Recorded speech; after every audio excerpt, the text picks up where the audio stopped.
हिंदू संस्कृति में पुरुषार्थ, ऋण तथा यज्ञ, वर्ण व्यवस्था तथा आश्रम व्यवस्था का विशेष महत्व रहा है। आश्रम व्यवस्था व्यक्तिगत कर्तव्यों का बोध कराती है, जबकि वर्ण व्यवस्था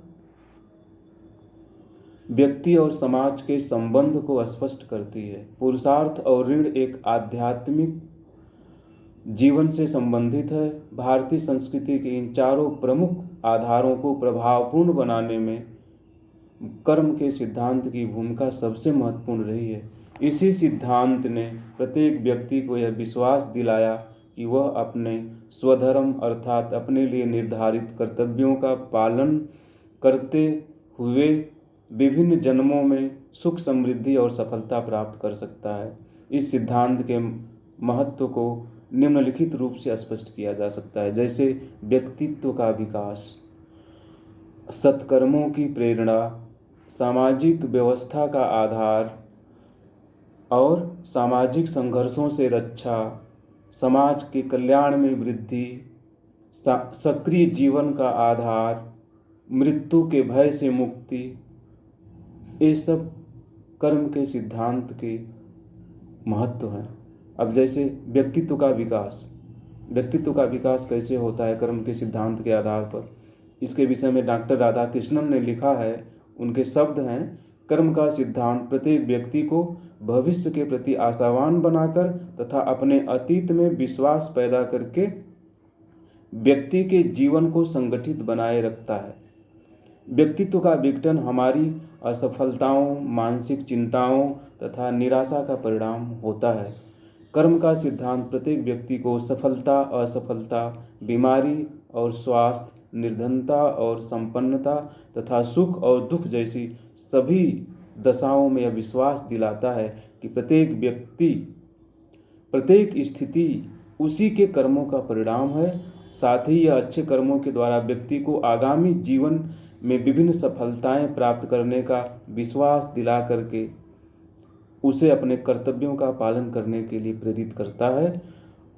इसके फलस्वरूप व्यक्ति जो है मानसिक रूप से संतुष्ट रहता है और उसके व्यक्तित्व का समुचित विकास होता है।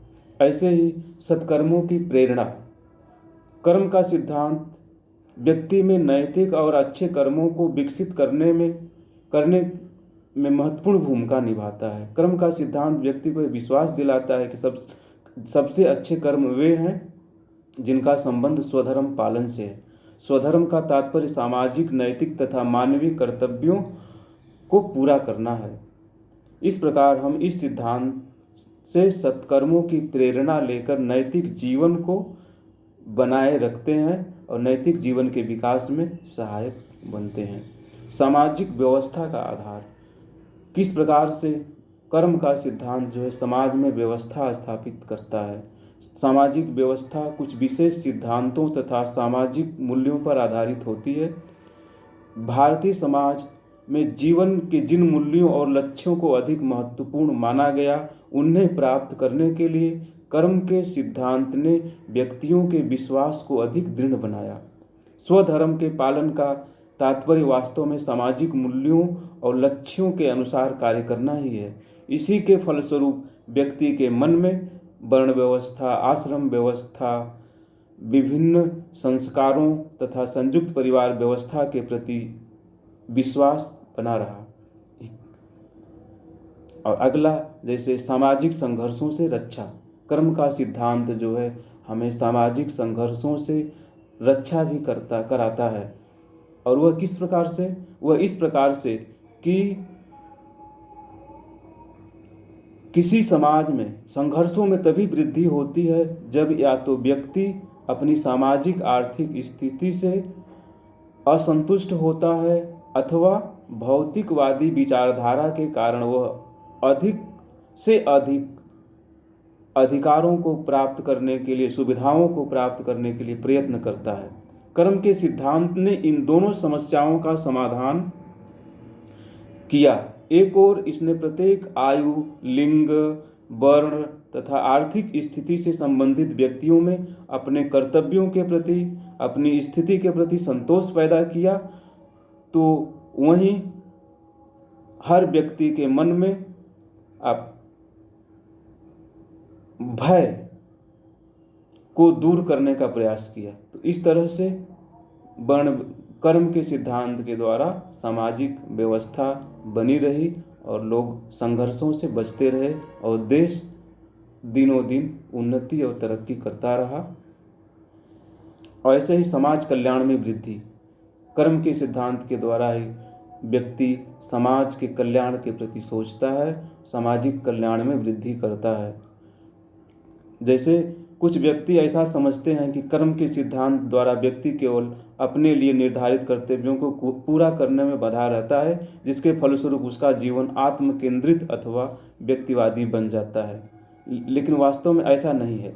कर्म के का सिद्धांत स्वधर्म के द्वारा जिन नैतिक गुणों के विकास पर बल देता है, उससे सभी व्यक्ति संपूर्ण समूह के कल्याण को ही व्यक्तिगत कल्याण के रूप में देखते हैं और अधिकारों के त्याग से भी सामूहिक कल्याण में वृद्धि होती है।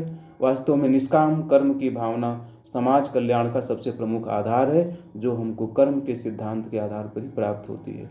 सक्रिय जीवन का आधार है कर्म का सिद्धांत। व्यक्ति को अपने जीवन में सक्रिय बनाए रखने का सबसे बड़ा योगदान कर्म के सिद्धांत का है। कर्म का सिद्धांत व्यक्ति को निष्क्रिय होने से बचाता है। यह व्यक्ति को आशावादी बनाकर उसे एक सक्रिय जीवन बिताने की प्रेरणा देता है। मृत्यु के भय से मुक्ति, कर्म का सिद्धांत हमको मृत्यु के भय से मुक्ति दिलाता है। सभी समाजों में मृत्यु की कल्पना व्यक्ति को सबसे अधिक भयावह लगती है। कर्म का सिद्धांत हमें यह विश्वास दिलाता है कि जिस तरह हम पुराने वस्त्रों को त्याग कर नए वस्त्र धारण करते हैं, उसी तरह आत्मा अजर अमर है और एक शरीर को छोड़कर दूसरे शरीर को ग्रहण करती है। साथ ही मृत्यु से मुक्ति प्राप्त होती है। अच्छे कर्मों के द्वारा मृत्यु के बाद व्यक्ति पहले से अच्छा जीवन प्राप्त कर सकता है। यही विश्वास व्यक्ति को मृत्यु के भय से बचाता है और व्यक्ति मरते समय संतुष्ट रहता है कि हमें और अच्छा जीवन प्राप्त होगा, ईश्वर का सानिध्य मिलेगा, मुक्ति प्राप्त होगी। तो मृत्यु का भय बच जाता है व्यक्ति। तो इस तरह से कर्म के सिद्धांत का एक महत्वपूर्ण या प्रमुख महत्व है।